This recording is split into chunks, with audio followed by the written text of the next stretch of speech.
ഇത് മാസ് മോട്ടോഴ്സിൽ നിന്നാണ്. നമ്മുടെ ഹോണ്ട ആക്റ്റീവ BS6 മോഡൽ വണ്ടിയാണ്. അതിൻ്റെ ആക്സിലേറ്റർ കേബിൾ ടൈറ്റായിട്ട് നമ്മളത് മാറാൻ വേണ്ടി അഴിച്ചാണ്.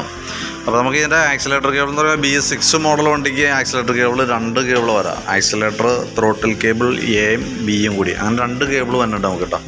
അത് മാറണമെന്നുണ്ടെങ്കിൽ നമുക്ക് ഈ പറഞ്ഞ രീതികൾ അത്യാവശ്യം അതിൻ്റെ ഒരുവിധം എല്ലാ ഭാഗങ്ങളും തന്നെ നമുക്ക് ബോഡി അഴിച്ചാലാണ് നമുക്കത് ചെയ്യാൻ പറ്റുള്ളൂ. കാരണം ഞാൻ കേബിൾ വന്നേക്കണം റൂട്ടാണ് ഈ കാണുന്നത്. അതിൻ്റെ ഉള്ളിലൊക്കെ കറക്റ്റായിട്ട് വന്ന് ലോക്ക് ചെയ്ത് പോയേക്കണോണ്ട് തന്നെ നമുക്ക് ആ കവറിങ്ങൊക്കെ ഫുള്ളായിട്ട് അഴിച്ചാൽ തന്നെ നമുക്കത് റീപ്ലേസ് ചെയ്യാൻ പറ്റുള്ളൂ.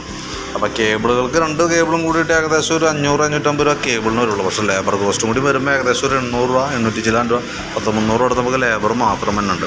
കാരണം ഇത് ഫുള്ളായിട്ട് അഴിക്കണം. കാരണം അതിനുള്ള വർക്ക് ഉണ്ട്. അതുകൊണ്ടാണ് ആ എമൗണ്ട് വന്നത് കേട്ടോ. അപ്പോൾ ഞാൻ അതിൻ്റെ ഒരു എസ്റ്റിമേറ്റും കൂടി, അതായത് കേബിളിൻ്റെയും ലേബർ ചാർജ് അടക്കമുള്ള ഒരു എസ്റ്റിമേറ്റ് നോക്കിയിട്ട് കറക്റ്റായിട്ട് ഞാൻ അതിൻ്റെ ഡീറ്റെയിൽസ് ഒന്ന് വിളിച്ച് പറയാം കേട്ടോ. വർക്ക് കംപ്ലീറ്റ് ആയിക്കുമ്പോൾ വിളിക്കാം. വർക്ക് ചെയ്തുകൊണ്ടിരിക്കുകയാണ്. ഓക്കെ.